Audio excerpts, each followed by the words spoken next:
Esa es la palabra de Dios y yo quiero que usted donde esté ahí incline su rostro y ore conmigo, pidiéndole al Señor de que prepare nuestros corazones para su palabra. Padre, te damos gracias por tu palabra, inspirada, inerrante, infalible, todo lo que necesitamos para esta vida y la piedad. Ayúdanos a ser receptores de ella con corazones humildes y ayúdanos a crecer en ella. Te pido por aquellos que están aquí y quizás no te conocen, que tú uses tu palabra también para abrir sus ojos y permitirle ver la gloriosa verdad de quién es Cristo y lo que has hecho por nosotros. En el nombre de Jesús. Amén y amén. Hermanos, pueden sentarse, qué gozo reunirnos. Una de las mayores providencias que tiene el ser humano es el no escoger quién es su papá, quién es su padre. Y cuando digo que es una providencia es porque ninguno de nosotros elegimos quién va a ser nuestro padre, incluso no elegimos cómo vamos a lucir, no elegimos aspectos del carácter de nuestro padre que muchas veces heredamos, pero lo que sí sabemos es que una vez que somos hijos de esos padres o de nuestros padres, hay aspectos de ellos que se reflejan en nosotros, ya sea aspectos físicos o ya sean aspectos de temperamento. Hay personas que dicen, ay, ella tiene el temperamento de su papá. Esa niña no es fácil, tiene un temperamento como el de su padre. No sé si usted le ha dicho, ay, yo te estoy viendo a ti, pero estoy viendo a tu papá, estoy viendo a tu mamá. Porque la verdad es que cada uno de nosotros traemos cosas genéticas en algunos aspectos y en otros aspectos hasta, si se puede decir, que temperamental, pero que nos hacen muy claro que somos hijos de nuestros padres. Me hace pensar en mis hijos. Hay quienes dicen, Samuel es una copia tuya, Josué tiene de los dos, Grace sacó la nariz tuya. Y vemos ahí que ya empiezan a relacionarnos, porque esa es la verdad. En el día de hoy vamos a estar hablando de 4 marcas de los hijos de Dios. Y si usted es un hijo de Dios, usted debe de identificar o demostrar o poner en evidencia estas marcas. Sabemos que a través de toda la escritura podemos encontrar otras marcas de lo que hacen a un hijo de Dios, pero hoy yo quiero hablar de las 4 marcas que habla el apóstol Juan en la continuación de esta serie. Recuerde que esta serie, este libro, esta carta, el autor está tratando de afianzarlos en ellos para que tengan, afianzar en ellos verdades, para que tengan seguridad de que tienen vida eterna. De eso se trata toda la carta. Y como hemos venido viendo, él primero exalta la obra de Cristo. ¿Quién es Cristo? Resucitado, Dios resucitado en los primeros versículos del capítulo 1. Luego vimos que Dios es luz y todo el que anda, tiene comunión con Él, debe andar en luz. Y luego hablamos de conocerle a Él, y el que conoce, sin duda alguna, obedece sus mandamientos. Y así hemos estado viendo esta serie. Yo espero que usted pueda verla también cuando la subamos online. Pero en esta ocasión vamos a hablar de 4 marcas que él quiere resaltar de una persona que ha nacido de nuevo. Y los que nacen de nuevo, todo el que ha nacido de nuevo, tiene una identidad diferente, una identidad única, la identidad de su padre.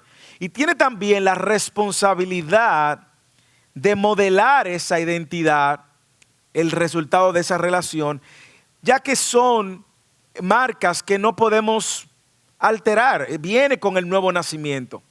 Todo el que ha nacido de nuevo, dice la Biblia, que tiene un nuevo corazón. Dios le pone un nuevo corazón. Le cambia el corazón de piedra por un corazón de carne. Pone su espíritu dentro. Así que todo el que ha nacido de nuevo debe de manifestar y mostrar estas marcas como hijo de Dios. Y esa es la idea principal de este texto de hoy, de que nosotros como hijos de Dios, que hemos nacido de nuevo, mostremos las marcas de un verdadero hijo de Dios. Y quiero primero que veamos la primera marca, versículo 29 del capítulo 2, ya al final del capítulo 2, donde él dice, si sabéis que Él es justo, sabéis también que todo el que hace justicia es nacido de Dios. Todo el que hace justicia es nacido de Dios. Y me encanta porque es la primera ocasión en esta carta donde Juan aborda el tema de nacer de Dios, nacer de nuevo. De hecho, es Juan quien aborda en el capítulo 3 de Juan el concepto de nuevo nacimiento. No sé si ustedes recuerden aquel encuentro entre Jesús y Nicodemo, que Nicodemo se le acerca a hacerle unas preguntas, o básicamente buscando respuestas acerca de cómo entrar cómo tener la vida eterna, cómo entrar al cielo. Y Jesús se dio cuenta y le dijo: te es necesario nacer de nuevo. Así que el mismo apóstol Juan, que en el capítulo 3 habla del nuevo nacimiento, aquí dice una vez más, y él aborda la experiencia del nuevo nacimiento, y él inicia diciendo: un hijo de Dios, en el versículo 29, un hijo de Dios es el que ha nacido de nuevo. Eso es lo que él está diciendo, y él describe esta relación. Y él dice: si sabéis que él es justo, sabéis que todo el que hace justicia es nacido de él. Todo el que hace justicia es nacido de él. Él inicia diciendo: el resultado del nuevo nacimiento trae consigo un estilo de vida que va alineado a lo que Dios es. Por eso le decía al principio, cuando uno es padre, nuestros hijos adoptan cosas de nosotros inevitablemente que vienen en el nacimiento. Y lo que Juan está diciendo: como Dios es justo, todo el que es nacido de él tiene que o practica la justicia. Y Juan muestra que la justicia no está basada en el conocimiento de justicia, sino que es el resultado de una nueva naturaleza que ahora está conectada con una nueva relación con el Padre. Así que él le está diciendo en pocas palabras, dado que su audiencia, a quien él escribe, saben que Dios es el justo, también sabrá que todo el que hace lo correcto, así como Dios es justo, hará lo correcto. La pregunta es: ¿a qué nos referimos con justicia? ¿A qué nos referimos con justicia? Quizás lo primero que viene a nuestra mente es lo que hace un juez, que tiene que tomar decisiones justas. Bueno, en parte tiene que ver con tomar decisiones justas. Pero lo que se refiere Juan aquí es que una persona justa es una persona que tiene un comportamiento aceptable a Dios, porque Dios es quien determina lo que es justo. Tiene un comportamiento correcto, moralmente correcto ante Dios. En otras palabras, todo el que se ajusta al estándar de Dios, de que Dios ha revelado, de lo que es correcto e incorrecto, y hace eso, es justo. Y él, en otras palabras, está diciendo: como sabemos que Dios es justo, que Cristo es el justo, también sabemos que todos los que hacen lo correcto, lo aceptable a los ojos de Dios, son los hijos de Dios. Y mire cómo él introduce, observe su Biblia, en el versículo como una condicional. Él dice: si sabéis que Él es justo. Mire cómo ese entendimiento de quién es Dios, el correcto entendimiento de quién es Dios, me lleva a un correcto entendimiento de cómo vivir. Debe de ser algo que el cristiano practica, y esta es una marca que debe de ser vista en los hijos de Dios. Él está diciendo: sabemos que Él es justo, entonces debemos de hacer lo que Él hace y lo que Él es. Si sabes que Él es justo, sabes que todos los que hacen lo correcto son nacidos de Él. Y cuando estamos hablando de lo correcto, no se pierda de vista. No es lo correcto según lo que el hombre dice que es correcto. Porque el hombre cambia en cuanto a lo que es correcto y lo que no es correcto. Nuestra sociedad está variando y redefiniendo conceptos de lo que es bueno y de lo que es malo. Así que no hablamos de hacer lo correcto a los ojos de lo que la sociedad dice, sino que estamos hablando de hacer lo correcto ante lo que Dios dice, aun cuando la sociedad diga que no es correcto. Él está diciendo: lo que hacen lo correcto y aceptable a Dios, dice el autor, son personas que han nacido de Él. En otras palabras, el que hace lo que Dios ha dicho que es correcto es una persona que es hijo de Él. Y lo voy a poner ahora inverso. Si usted es hijo de Dios, una marca de un hijo de Dios es que haga lo que Dios ha dicho que es correcto, en cualquier ámbito de su vida, en cualquier ámbito de cualquier relación. Por ejemplo, si usted no se ha casado aún y tiene novio o novia, lo correcto es que usted se abstenga de tener relaciones antes del matrimonio. Eso es lo que un hijo de Dios está llamado a hacer, es una marca de un hijo de Dios. ¿Qué dice la sociedad? La sociedad dice: no, probando es que se sabe. Prueba primero para que luego tú entonces veas si funciona. Entonces mire cómo lo correcto es hacer lo que Dios ha dicho que es correcto, aun cuando la sociedad dice que no. En el caso del matrimonio, el matrimonio le dice a los hombres: maridos, amad a vuestras esposas así como Cristo amó la iglesia. Eso es lo correcto. Lo que Dios ha dicho que es correcto es lo que yo como esposo ahora estoy llamado a hacer. Aunque la sociedad quiere decir lo contrario. A las esposas se le dice: mujeres, sujétense a sus maridos. Nosotros ¿qué vemos? Vemos un movimiento de mujeres que se levantan tratando de hacerle creer a las mujeres que sujetarse a sus maridos es algo incorrecto. Por lo tanto, un hijo de Dios va a usar el filtro que Dios nos ha dado, su palabra, para entender de Dios lo que es correcto y lo que no es correcto. Por eso a los hombres se les requiere amar a las esposas. Pareciera que a los hombres se nos olvida amar a nuestras esposas, como Cristo amó a la iglesia. Y pareciera que de alguna manera la mujer lucha, claro, de hecho lucha, luego de Génesis 3:15, eso es lo que vemos que dice, lucha con someterse al liderazgo de su esposo. Y cree que ahora ese liderazgo está inferior o es que es peor persona. ¿Y qué hace el hombre? El hombre entonces lo tuerce y dice: tienes que someterte a mí, tienes que someterte. Entonces tú estás viendo una distorsión del hombre queriendo usar ese texto para oprimir a su mujer y no hacer su parte de amar a su mujer. Y ves a la mujer entonces rebelándose también ante un hombre opresor. Ambas partes no están haciendo lo correcto. Sin embargo, la marca de un hijo de Dios es que hace justicia, lo que Dios ha dicho que es correcto. Si usted es hijo de Dios, es algo que debe de evidenciar y es algo que debe de buscar. Es como un árbol. Un árbol se espera, voy a poner el ejemplo en Dominicana. Nos encanta el mango. Aquí usted ve solo una forma de mango. En República Dominicana hacen ferias de mango. Hay mango de todos los colores, tamaños, sabores, colores. Usted ve mango grande, un mango pequeño, un mango verde, un mango amarillo, un mango le llaman algunos vanilejos, otros dicen pechito. Y usted ve mangos y mango dulce, súper dulce. Ahora bien, déjeme decirle algo. Si yo siembro una mata de mango en mi país, la mata de mango va a durar 40 años para crecer y llegar a su estatus. Y en ese crecimiento va a tomar de 7 a 10 años mostrar el primer mango. Ahora, yo siembro una semilla de mango y yo estoy esperando que dé mango. Yo no estoy esperando que salgan aguacates. Porque es mango. Un hijo de Dios espera que dé los frutos y las marcas que se espera que un hijo de Dios dé. No se espera que un hijo de Dios no marque en su vida, no esté marcada por una vida que persiga hacer lo correcto. Eso es lo que se espera. De hecho, por eso la gente se sorprende cuando ve a un hijo de Dios no actuando correctamente o no actuando conforme a la palabra de Dios. La gente dice: ¿y de verdad que tú eres hijo de Dios? Porque un hijo de Dios no.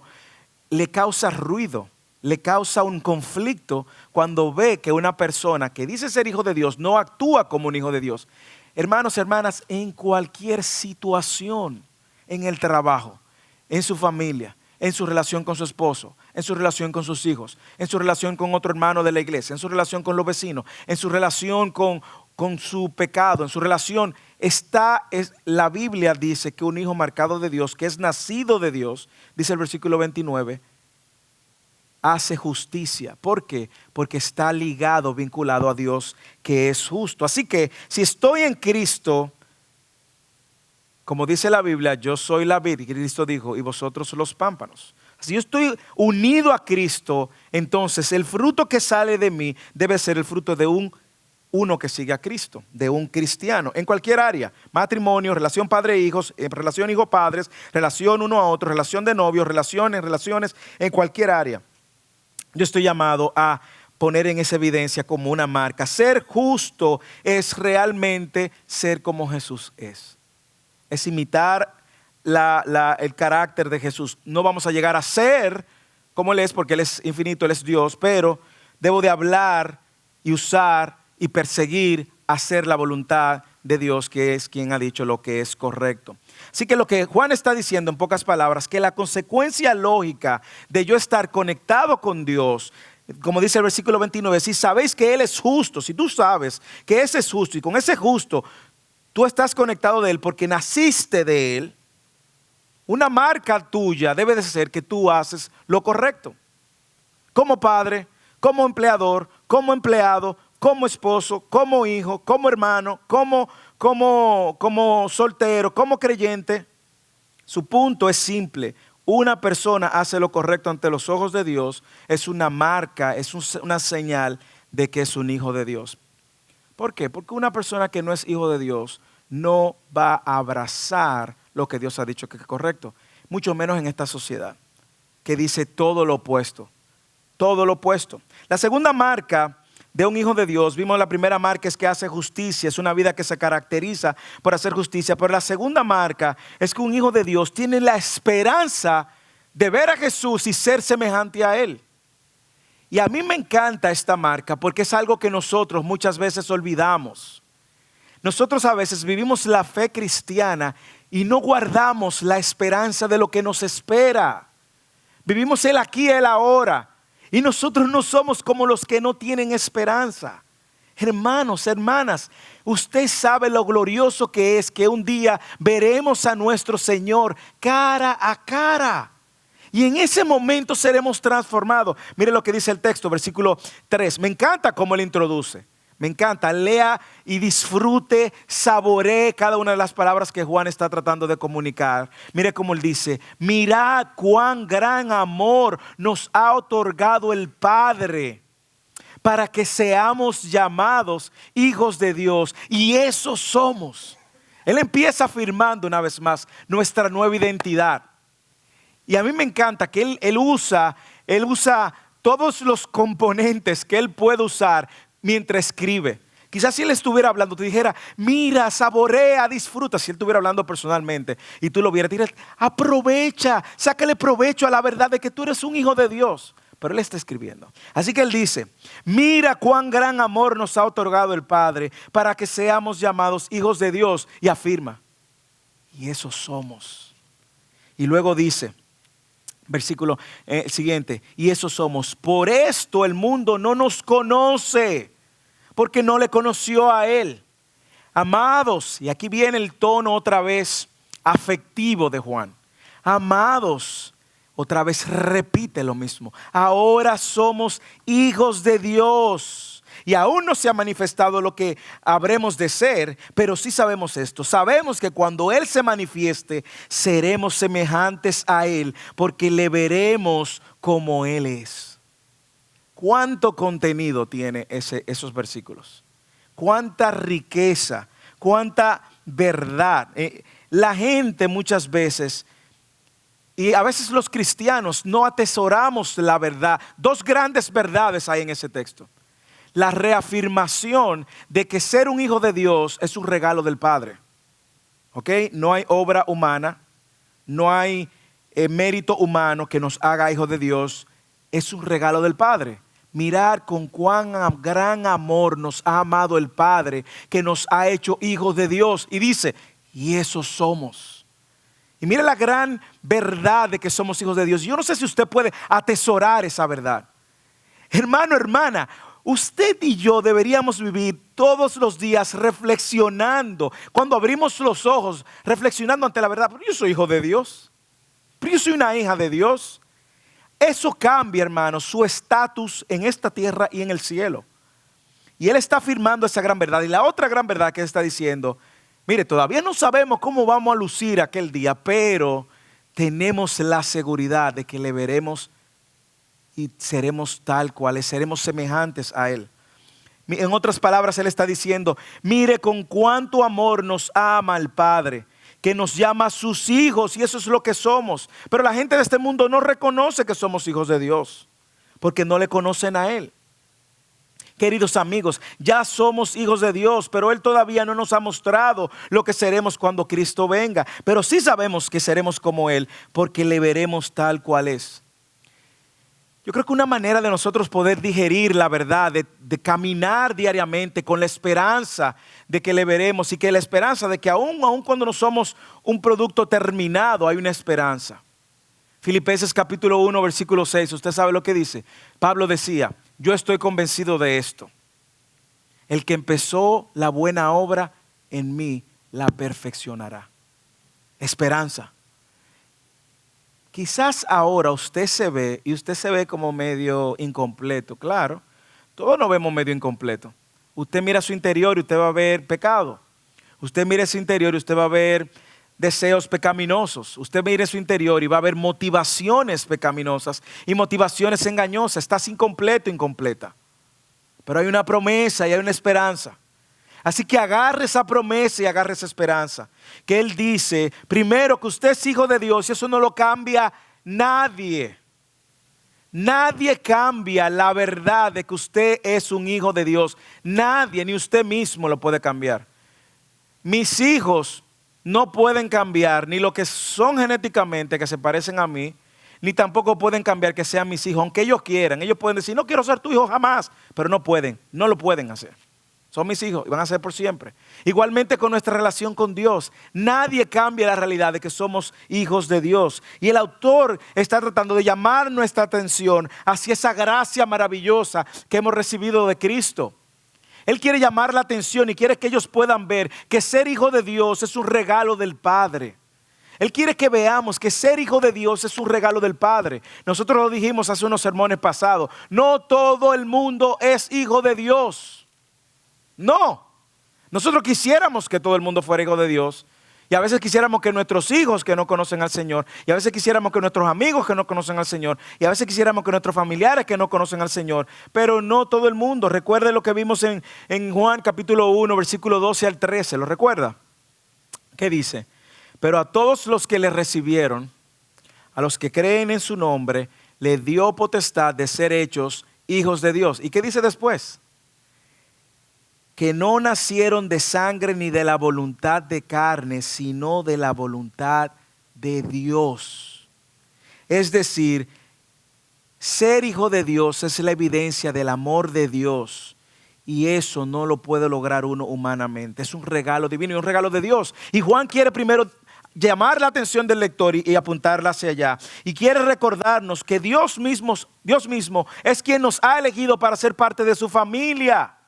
Es Dios quien nos ha abierto los ojos. Dice Juan, y vamos a leer más adelante cuando toque, nosotros amamos a Dios porque Dios nos amó primero. En esta misma carta lo vamos a ver.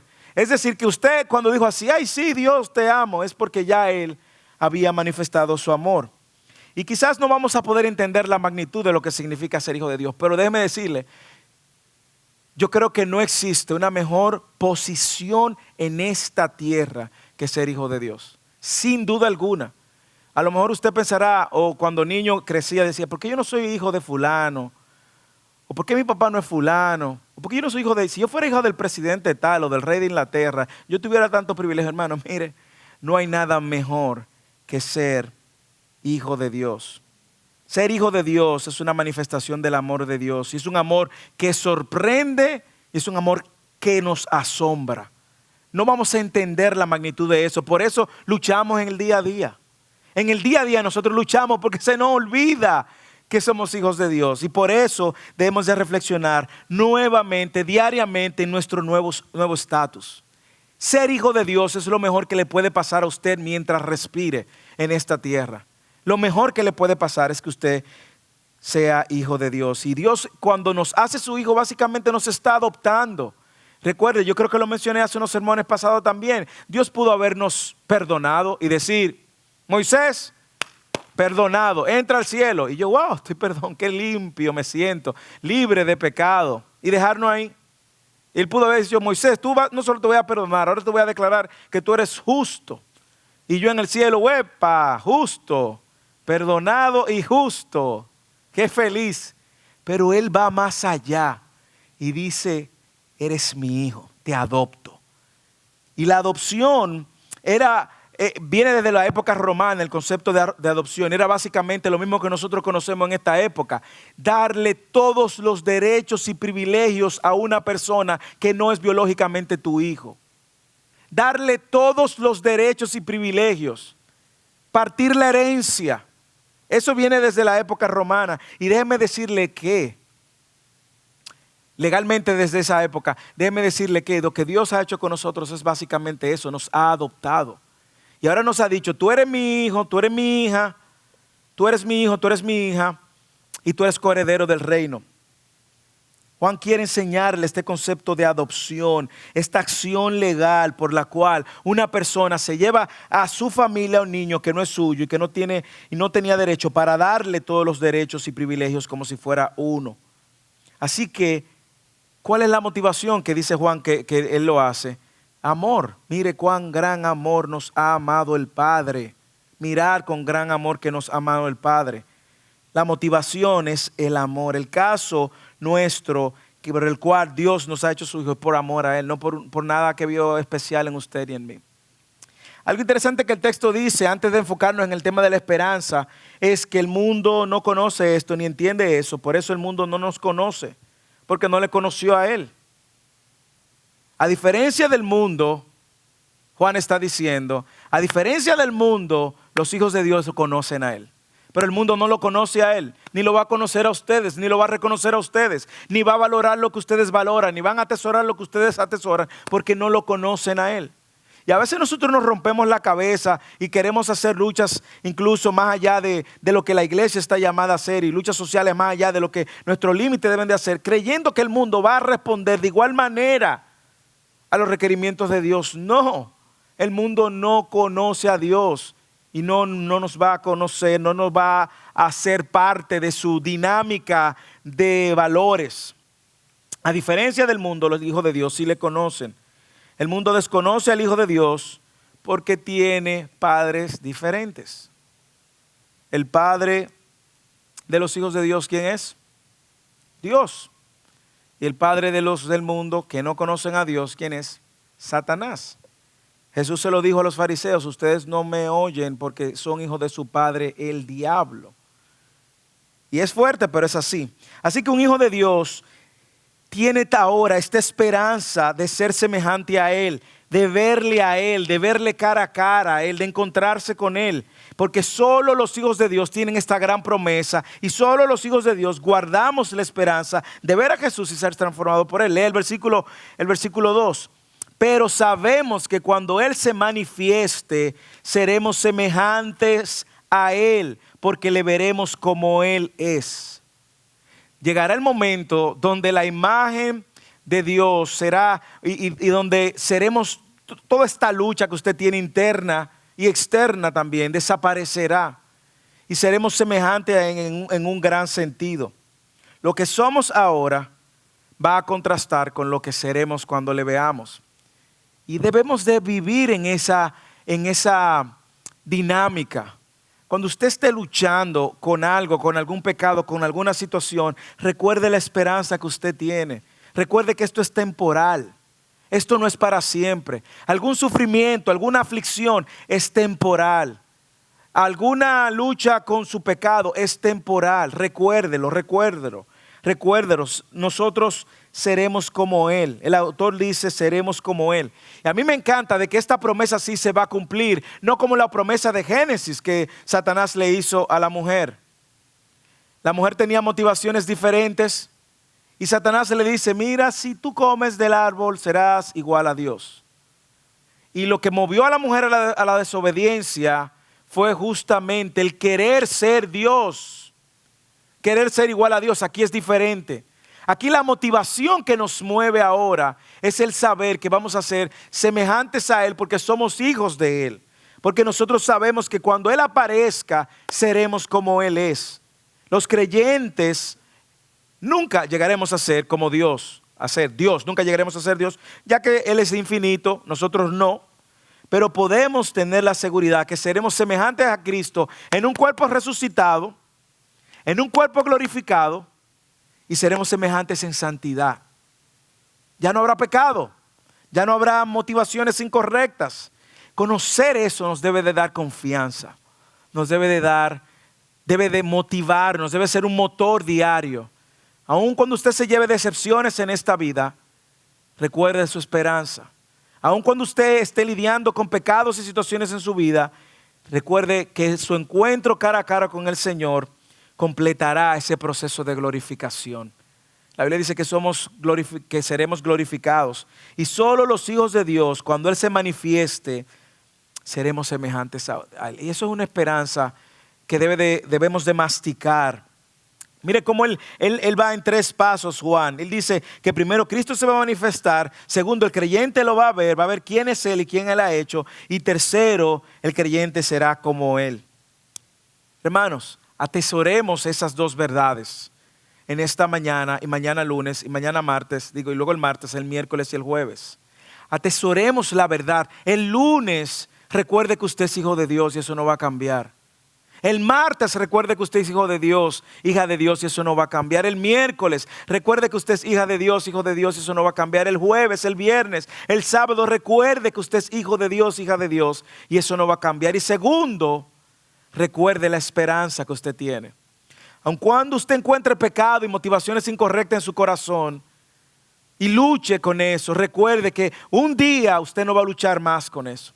Aun cuando usted falle y resbale, levántese y recuerde que un día usted no va a tener más lucha y viva ante la verdad de esa esperanza. Atesoremos eso, recordemos eso, animemos a otros diciéndoles esa verdad. Hermana, hermano, esto va a pasar, esto no va a ser para siempre. Si usted sabe que otros son hijos de Dios, sea paciente, recuerde que Dios también lo va a transformar a ellos. Aun cuando ahora no parezca y usted lo ve medio, recuerde que hay una promesa. No se desespere. Aunque vivimos en una sociedad que no quiere esperar, una sociedad, una cultura impaciente, esperemos y aguardemos la promesa de que seremos semejantes a Él. Tercero, no solamente un hijo de Dios vive una vida marcada por la justicia, una vida esperando ser semejante a Cristo y ver a Cristo cara a cara, sino que también un hijo de Dios vive por una vida marcada por la pureza y la santidad. Una vida marcada por la pureza y la santidad. Mira el versículo 3. Y todo el que tiene esta esperanza, ¿cuál esperanza? La de verlo a Él. Todo el que tiene esta esperanza puesta en Él se purifica así como Él es puro. Y todo el que practica el pecado practica también la infracción de la ley, pues el pecado es una infracción de la ley. Pareciera esto contradecir lo que él dice en el capítulo 1, versículo 8, donde dice: si decimos que no tenemos pecado, nos engañamos a nosotros mismos y la verdad no está en nosotros. Versículo 10 del 1 dice: si decimos que no hemos pecado, le hacemos a él mentiroso. Yo creo que está muy claro lo que él está diciendo aquí. Está hablando de todo el que practica el pecado, todo el que vive bajo el yugo del pecado, todo el que hace del pecado una práctica, el que vive una vida pecaminosa, todo el que hace del pecado su estilo de vida. Y él dice que si usted tiene esta esperanza en Él, usted tiene esa esperanza en Él, usted entonces debe andar como Él anduvo, purificándose porque Él es puro. La esperanza de ser como Cristo en el futuro se expresa en un esfuerzo de yo también agradarle a Dios buscando la santidad y la pureza. Es decir, que esa verdad de la cual nosotros hablamos tiene implicaciones en la vida diaria. Esa esperanza que yo tengo de un día verle cara a cara, un encuentro, va a suceder un encuentro. Usted puede imaginarse por un momento cómo va a ser ese encuentro cuando usted y Jesús estén ahí. Y que Jesús pueda ver la honestidad y la transparencia, que cómo nosotros perseguíamos agradarle a Él y vivir una vida de acuerdo a Él. Usted pudiera en algún momento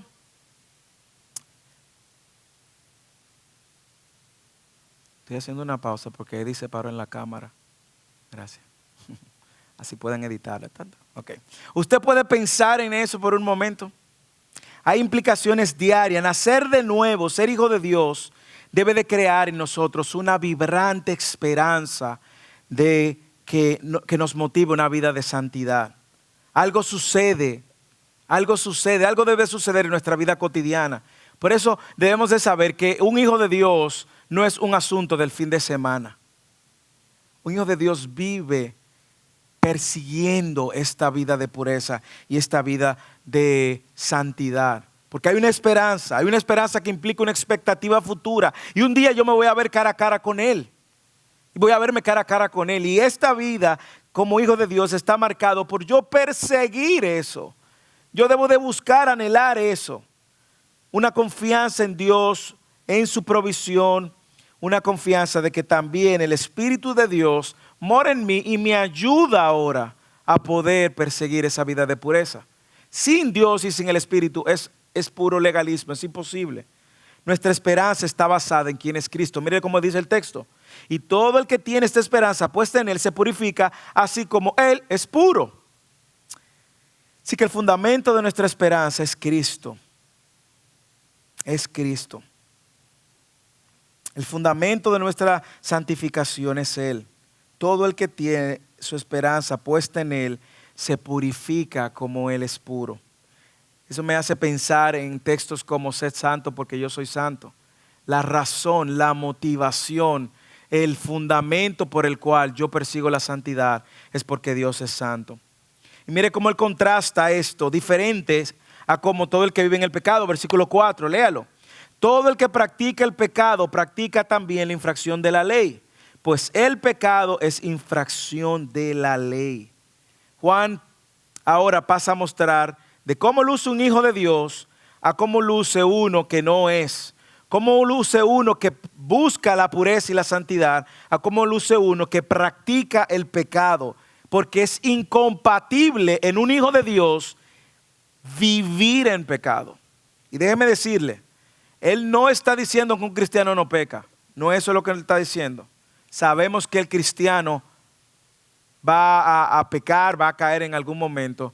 Pero lo que Él sí está aclarando es que un hijo de Dios no habita, no vive una vida pecaminosa, no se deleita en el pecado, no busca el pecado, no alimenta el pecado, no, como dicen en mi país, engorda el pecado.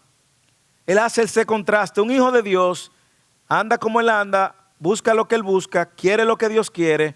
Uno que no, entonces practica el pecado, infracción de la ley. Y recuerda el contexto. Recuerde que en la iglesia a la cual él escribe había una serie de gnósticos que se creían que estaban por encima del pecado y que podían pecar todo tipo de pecados, que creían que podían participar en todo tipo de actividad pecaminosa y decían que aún así estaban en comunión con Dios. Así que en la línea de pensamiento del autor, el autor dice, esto es incongruente. Un hijo de Dios no alimenta, no engorda, no vive, no se deleita, no practica continuamente el pecado. ¿Por qué? Porque ahora él está en una nueva naturaleza, ahora tiene una nueva motivación, ahora tiene un nuevo corazón. Así que la palabra que cuando usted ve, cada vez que vea la palabra practica el pecado, que aparece varias veces de aquí en adelante, implica eso, una práctica continua de pecado, un acto voluntario, una acción habitual de rebelarse en contra de Dios. Es un acto voluntario, una rebelión voluntaria, y pecado aquí significa, igual que en todos los lugares donde aparece pecado, errar en el blanco. Y lo que él está diciendo es, y esa palabra de errar en el blanco se usaba cuando un soldado estaba en guerra, disparaba y erraba y no le daba a su oponente. Y también se usaba cuando un viajero se había perdido del camino incorrecto. Esa palabra en el griego clásico así se veía. Sin embargo, cuando nosotros lo extrapolamos a nuestra vida espiritual, el pecado es la ruptura intencional del estándar moral de Dios. Es una rebelión contra Dios, abierta, voluntaria, continua. Es una violación a las leyes de Dios, es perder el blanco de lo que Dios ha dicho que es correcto. Es una ofensa directa a la voluntad de Dios, es un rechazo voluntario a Dios, es una desobediencia activa contra el estándar de Dios y es una característica de un hijo del diablo, no de Dios. Un hijo de Dios no hace de eso una práctica habitual y es lo que él está diciendo. Así que lo que estamos viendo es que como creyentes, un hijo de Dios está marcado por se caracteriza por una vida que crece en santificación. Y déjeme decirle, tampoco sea muy legalista con usted mismo. Usted y yo necesitamos el Espíritu Santo de Dios que nos ayude a crecer en santificación. Necesitamos el cuerpo de Cristo, la iglesia, que nos ayude a crecer en santificación. Sin embargo, yo le quiero invitar a que reflexione y piense si hay hábitos pecaminosos en su vida al cual usted debe de renunciar. Si hay prácticas en su vida que usted debe de reemplazar, nuevos hábitos. Piense por un momento de qué manera usted y yo podemos cultivar una vida de crecimiento en la santidad. ¿De qué manera? ¿Qué decisiones debo de tomar? ¿Qué pasos debo de hacer? ¿Qué relaciones debo de cortar? ¿Qué conversaciones debo de suspender? ¿Qué películas debo de abstenerse? ¿Dónde debo de exponerme? ¿Cuáles amigos debo de dejar fuera para poder crecer en mi vida de santidad? ¿Cuáles son las acciones que debo de hacer para alimentar mi vida espiritual y para habitar cada vez más en la verdad de lo que Dios ha dicho? Sé que un hijo de Dios vive incompatible con una vida que alimente el pecado. No podemos alimentar el pecado. El Hijo de Dios no alimenta el pecado. Hay una anécdota, una frase que dijo un puritano llamado John Owen. John Owen dijo: mata el pecado, destruye el pecado, o el pecado te va a matar a ti. El pecado te va a destruir a ti. Así que ya hemos visto, el Hijo de Dios no solo vive por una vida marcada por la justicia, por hacer lo que Dios ha dicho que es correcto, no solo vive por una vida que busca y espera ver su Salvador y ser semejante a Él y transformado por Él, sino también es una vida marcada por una vida de pureza, que crece, que busca motivos y razones para crecer en santidad. Y por último, para terminar, un hijo de Dios sabe que sus pecados han sido quitados por la obra de Cristo. Hermano, hermana, sus pecados han sido quitados, lavados por la obra de Cristo. ¿No es esto glorioso? ¿No es esto glorioso? Lea el versículo 5. Y vosotros sabéis que Él se manifestó. ¿Quién se está refiriendo? A Cristo. Que Él se manifestó a fin de quitar los pecados. Y en Él no hay pecado. Y todo el que permanece en Él no peca. Todo el que peca ni le ha visto ni le ha conocido. Vosotros sabéis que Él se ha manifestado. ¿Para qué? A fin de quitar los pecados. Así que Juan ofrece una razón adicional por el cual el Hijo de Dios debe esforzarse en vivir una vida que le agrade a Dios, una vida sin pecado. Y Él está dando una razón, una doble razón. Primero la obra de Cristo y la persona de Cristo. O primero la persona de Cristo y la obra de Cristo. La razón por la cual nosotros como creyentes debemos de esforzarnos en crecer en santidad, en buscar una vida que agrade a Dios, en hacer su voluntad, es porque Dios es, Cristo es, y por lo que Él ha hecho.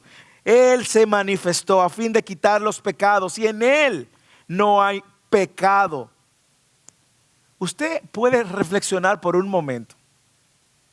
Cuando hablamos de quitar los pecados, estamos hablando de que Él quitó todo pecado que obstaculizaba tu comunión y tu relación con Dios. Todo pecado que cargaba una deuda en tu contra y que hacía y que por consecuencia tú ibas a recibir condenación eterna. Fue quitado eso. Tú dirás: Moisés, pero todavía yo tengo luchas de pecado. Eso vamos creciendo en santificación hasta que Cristo venga o te muera. Una de las dos formas se van a desaparecer completamente. Pero la buena noticia es que ya no hay pecado entre yo y Dios y yo, que haga que ahora yo no pueda relacionarme con Él o no pueda verlo a Él y no pueda ver su glorioso nombre y su gloriosa obra. Eso es buena noticia. Cuando Pablo escribe en Romanos capítulo 8 versículo 1, ya no hay condenación para los que están en Cristo Jesús. Los pecados han sido quitados. Tus pecados fueron removidos por medio de la obra de Cristo. Me hace pensar en este texto de Colosenses también, donde dice que la deuda que existía fue clavada en la cruz. Fue clavada en la cruz de una vez y para siempre. Ya no hay deuda, ya no hay pecado. Y un hijo de Dios se caracteriza porque sabe que sus pecados han sido quitados por medio de la obra de Cristo. ¿Y qué hace? Ahora Él no hace Él no trata de justificarse delante de Dios. Él no trata de buscar to perform, como de actuar para ganarse el favor de Dios. Ya Cristo lo hizo. Y es ahora por la obra de Cristo y porque Él ha quitado mi pecado que no me permitía abrazar a Cristo, ahora yo puedo ser su hijo. Y Juan está ofreciendo esta razón para esforzarnos en hacer su voluntad. Y es que la obra de Cristo y la persona de Cristo han hecho posible que yo ahora sea su hijo y que mis pecados han sido removidos. Han quitado los pecados del medio y eso me invita a una vida. Pero lea bien. Ya estamos terminando. Y vosotros sabéis que Él se manifestó. ¿Cómo se manifestó? Sabemos cómo Él se manifestó. Fue profetizado años antes en el Antiguo Testamento. Desde Génesis 3:15 se había profetizado. Viene por medio de una virgen, un milagro sobrenatural, que una virgen pueda concebir. 33 años de vida y ministerio. Va a la cruz. Y en la cruz entonces toma mi lugar, vive una vida perfecta, cumple con 613 leyes para cumplir con la ley a la perfección. Ningún hombre en esta tierra tenía la capacidad de hacerlo. Y vive una vida justa y ahora va a la cruz, toma el lugar de nosotros y recibe sobre Él toda la ira de Dios para que ahora los que creen en Él, sus pecados sean quitados y no sean condenados. Usted reflexiona en eso, usted puede permanecer y masticar eso. Usted puede entender la magnitud que tiene eso en el día a día. Eso debe de quitar de nosotros un peso de tratar de ser legalistas y hacer cosas para ganarnos el favor de Dios. Hermano, su posición, hermana, delante de Dios ha sido ganada por Cristo. Hermano, hermana, eso es buena noticia. Cristo ha hecho posible que ahora yo un día me presente delante de Dios sin pecado y sin manchas. Y eso debe de mover mi corazón a agradarle, a adorarle, a obedecerle, a buscar hacer su voluntad, a buscar, a dejar, a renunciar a cosas que no le agradan, a morir al viejo hombre, a responder como un hijo de Dios. Debe de ser una marca mía como hijo de Dios, saber esto, recordar esto, vivir esto. Eso es glorioso. Y mire cómo Él dice de la persona de Cristo en este mismo texto. Juan dice de Cristo que Él es nuestra expiación y es nuestro abogado. Lo vimos en el principio del capítulo 2. También Él dice en este texto que Él es justo. También dice en este texto que Él es puro. Y ahora dice en el versículo 5 que en Él no hay pecado. Solo una persona sin pecado, completamente pura, podía ir al sacrificio y agradar a Dios con su sacrificio. Y eso fue lo que Él hizo. Y la manifestación de que Él vivió una vida pura, sin pecados, es que el Padre lo resucita como ofrenda agradable. Él cumplió con los estándares para que ahora usted y yo, señor, señora, joven, jovencita, tenga esta relación con Él. Cristo no tiene pecado, ni pasado, ni presente, ni futuro. Gloria a Dios por eso. Y por eso Él pudo tomar mi lugar, porque yo no iba a poder llenar el estándar de Dios. No había manera alguna de que usted y yo llenemos el estándar de Dios. Pero eso mueve mi corazón, remueve el legalismo, remueve la autocondenación, remueve también el libertinaje y pone mi corazón ahora en una sintonía de amarle, seguirle y obedecerle. Y segundo, mire cómo resalta su obra. Versículo 5. Él dice, y vosotros sabéis que Él manifestó para quitar los pecados. Los pecados. Plural. Nuestros pecados han sido perdonados. En el 2:12, Él dijo lo mismo. Os escribo, hijos, porque vuestros pecados han sido perdonados. Qué buena noticia. Qué buena noticia. Usted y yo, que diariamente, de una manera u otra, le fallamos a Dios, tenemos la confianza de que en Él nuestros pecados han sido perdonados. Y eso no debe estimularnos a pecar y pecar y pecar, porque si eso nos mueve a pecar, probablemente no seamos entonces hijos de Dios. Eso debe movernos a adorar, obedecer y agradarle a Él. Nuestros pecados han sido perdonados y ese es el mensaje del Evangelio, hermanos. Esa es la buena noticia, que delante del Dios creador del cielo y la tierra, a quien un día yo veré cara a cara, en ese momento yo sabré que he sido perdonado por sus pecados.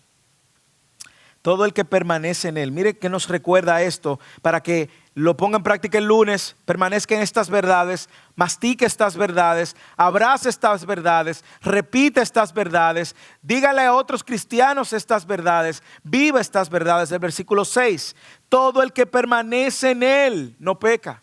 Estas son verdades para nosotros caminar diariamente, para habitar en esas verdades, para abrazarlas, para creerlas.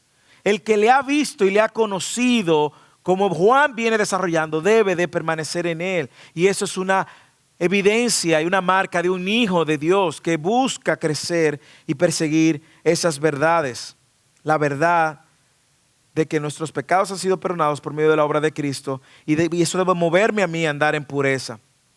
Así que, y mira cómo él dice, las personas que no le conocen, pecan. Si usted conoce a alguien que vive pecando, justificando sus pecados, amando su pecado, acomodando su pecado, alimentando sus pecados, no le ha conocido, aunque diga que le ha conocido.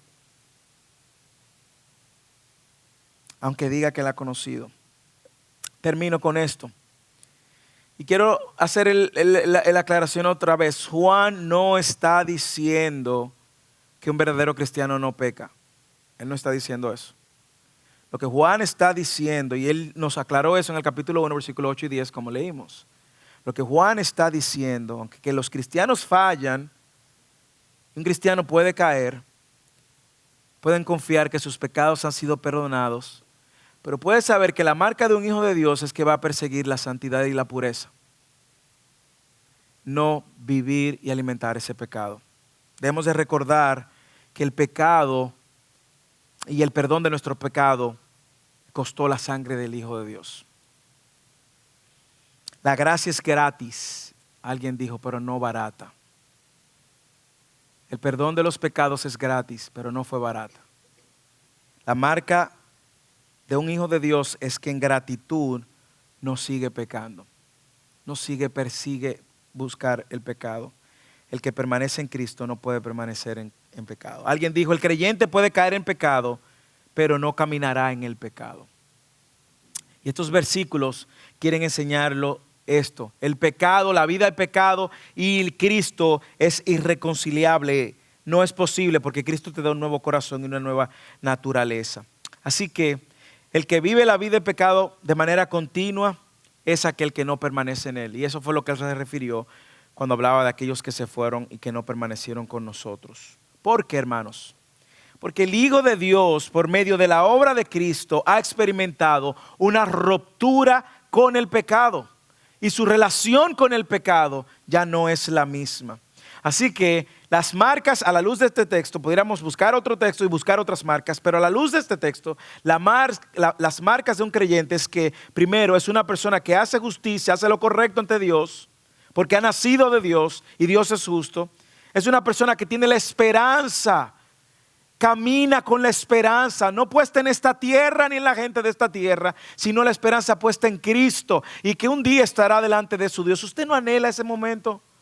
¿Usted no anhela o usted camina olvidándose de que hay un día que usted va a estar cara a cara delante de Dios y como hijo de Dios, usted va a ser no enjuiciado y condenado, sino que va a ser transformado? Es una persona que crece en pureza, que crece en santidad. Y último, una marca es que un hijo de Dios sabe que sus pecados han sido quitados por medio de la obra de Cristo y permanece en eso. Moisés, ¿qué hago con esto? El lunes, recuerde esto. El martes, cuando usted esté en medio de luchas y dificultades, recuerde eso. Usted es hijo de Dios. Algún día va a verle cara a cara. Y también recuerde también que sus pecados han sido removidos. Usted tiene acceso directo al Padre. Ahora, el martes, el miércoles, cuando usted peque o caiga, recuerde que sus pecados han sido perdonados. No habite en ese pecado. Hágalo morir. No dejes que el pecado te mate a ti. No lo alimentes. El jueves, cuando venga otra vez la tentación, recuerda que los pecados han sido perdonados y que la obra de Cristo es capaz para librarte de esa tentación. Hagamos morir el pecado, busquemos la santidad y no alimentemos el pecado, como la historia de este joven que cuando niño, él le pidió a sus padres una mascota y una mascota muy peculiar, le pidió una serpiente. Así que este joven desde niño alimentaba a la serpiente y jugaba con la serpiente y se llevaba a la serpiente y la serpiente fue creciendo, alimentaba a la serpiente y se crecía en una serpiente grande, así que él jugaba con la serpiente y todas las chicas, ¡ay, esta serpiente! Pero esa era su mascota. Un día lo levantan para que vaya a su último año ya de escuela y lo encontraron muerto, la serpiente lo asfixió. Lo mismo sucede con el pecado, hermanos. No alimentemos el pecado, no engordemos el pecado, porque una marca de un hijo de Dios es un hijo que permanece en quién Él es, lo que Él ha hecho y que persigue la santidad y la pureza. Oremos. Padre, gracias por tu palabra, gracias por el recuerdo de que un hijo de Dios vive como un hijo de Dios. Un creyente anda como tú esperas. Y gracias por recordarnos la buena noticia de que en ti hay perdón y que tú has removido el pecado que nos separaba del Padre. En el nombre de Jesús. Amén.